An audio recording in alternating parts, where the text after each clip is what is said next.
Hey everyone, this is Mike back again, here to talk about the Spanish Caribbean Militia. The Spanish Caribbean Militia represent the forces of Spain's colonial empire all over the New World. When you get your Spanish Caribbean Militia box, it will include 12 milicianos, 8 lanceros, and 4 milicianos indios, as well as a commander. The milicianos are armed with matchlock muskets and are inexperienced, although the force does provide the option to make them trained to represent the more veteran militia that may have had encounters already with pirates, natives, or maroons.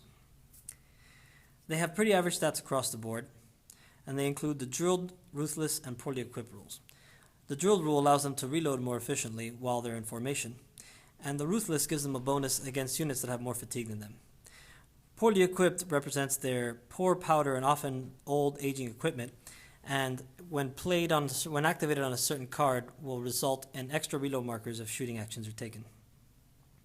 Lanceros represent the cattle hunters of the Spanish on Hispaniola and other islands in the Caribbean, as well as Mexico and other places. They're armed with lances, and they are guerrilla fighting units.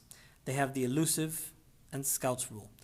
The elusive rule allows them to take free prone actions at the end of their activation in order to improve their cover. The scouts rule allows them to ignore difficult terrain.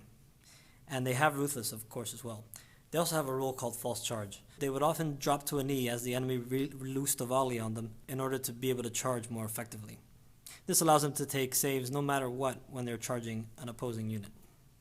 They have exceptional melee skills and good resolve. Finally, we have the milicianos indios. These represent the Native Americans in Spanish settlements who were integrated into Spanish society but still maintain some level of anonymity. They're armed with bows and are trained. They also have the scouts rule, and they also have a rule called quick, which will allow them to move always, no matter what card is played.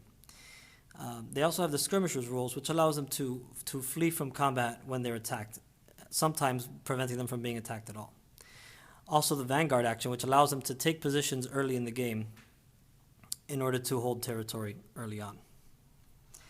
Like all forces, the Spanish have a free and experienced commander, which may be upgraded to a trained or veteran commander for more command flexibility.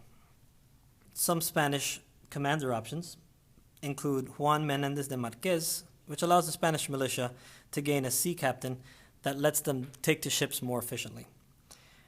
It also includes Cristobal Arnaldo de Isasi, who was a veteran of the original English attacks on Jamaica, and is an expert in guerrilla fighting and will allow his forces to excel at that.